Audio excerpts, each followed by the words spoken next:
who is the ECW MVP?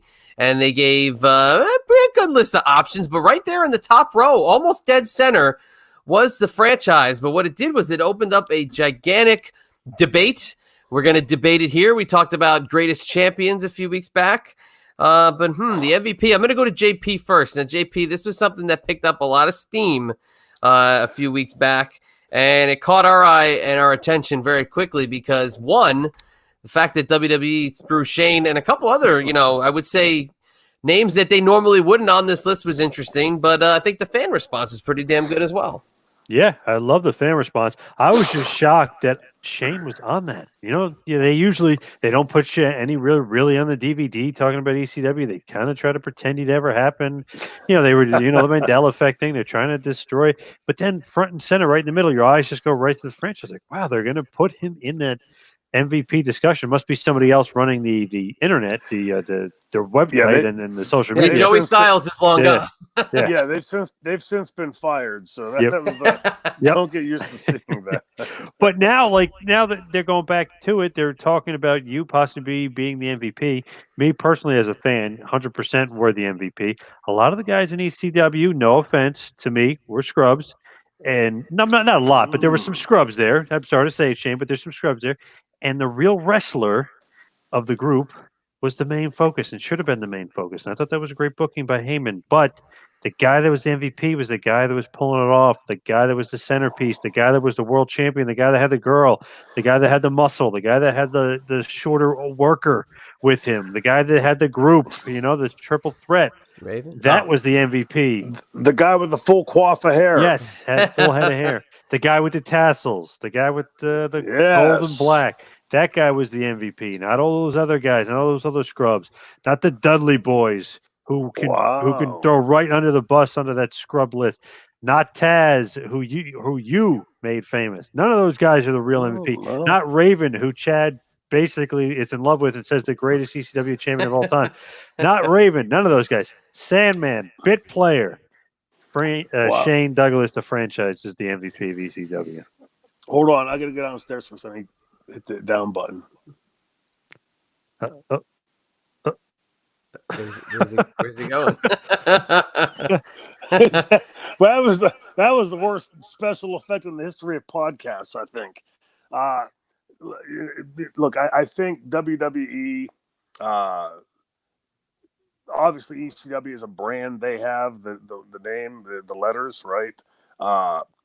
They would look foolish to.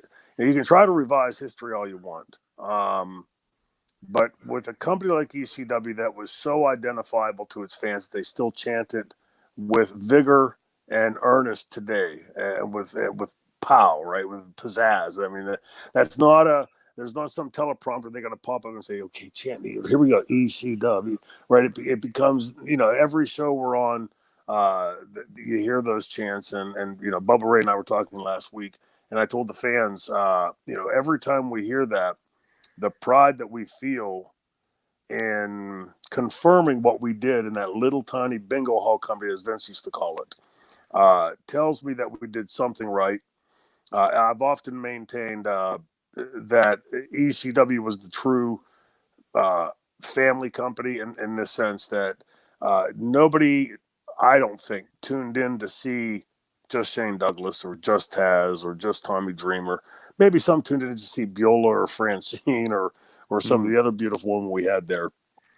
But it really was the team effort. ECW was the team company. But for WWE to try to, make the last thing they want to do is piss off ECW fans, right? And say, okay, let's have a poll who is the greatest MVP or the greatest whatever of all time, and let's pull out 3, B tier names or third, fourth class generation names. There are certain names you're going to have in there in that discussion. So I don't think that was anything of them being grandiose with the franchise or anybody else. They if you're going to have that discussion, you have to have certain names included in that if you want to stimulate a real discussion amongst that ECW fan base. So I'm just proud to have my name thrown in with guys like that. Yeah, in addition to the names that John mentioned, so he mentioned Raven, he mentioned Taz, the Dudleys, and Sandman, and yourself. They also had Tommy Dreamer, Sabu, Rob Van Dam, and Terry Funk. So Terry Funk's another one I'm surprised they're actually giving credit to and adding him to that list, and even Sabu too, because they've really never shown him much love over the years. So an interesting little debate, but the fans, stepping up and voicing their opinions and giving. I would say a real good look at who people really think are that MVP.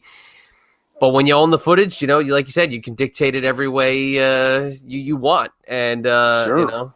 they've tried to hide it. And they pulled out a picture of you that I've never really seen on many. So they Yeah. tapped into your photo albums. That's for damn sure. It's it's all comical to me. I heard somebody last weekend. Who was it? Just one of those general dressing room conversations that the dressing room was partaking in, and they were talking about how they expected ECW to be inducted to the Hall of Fame as a group, Right. as opposed to. And remember what I said before. It's okay, we're going to let you guys into the Hall of Fame, but there's this little asterisk next to your name that it's not really you, it's the group, or it's not really for your contributions, it's for the company. It's. I would consider that to be pretty condescending, not just to the people inducted, but to the fans that made ECW what it is, and that's sort of like how many people haven't figured out the 2016 election yet, which sort of humors me, as we are coming up on 4 years in. It humors me to no end to see how the genius of our business, according to so many people, still doesn't seem to have figured ECW out.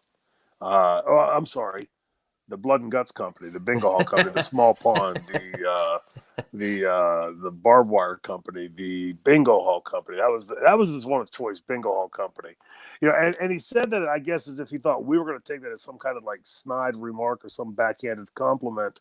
The funny thing about it is we all knew in ECW exactly what ECW was. And we knew that we had the craziest motherfucking most loyal fans on the planet. And I say it with 100% candor and honesty. Of every building I've ever wrestled in on this planet, and I've wrestled in quite a few, including all the big ones, I would take the ECW arena any day of the week. I would take right behind that, and a very close second, the Madhouse of Extreme. And for me personally, right behind those two would be the CCBC Golden Dome. Why? Because they were ECW events with ECW fans. And when you put those two things together, ECW and ECW fans, you could put us in a fucking swamp. And it's going to be magic. And so God bless the fans for it. Like I said a million times before, and I'll keep saying, Vince may own the name, the legacy belongs to us and the fans.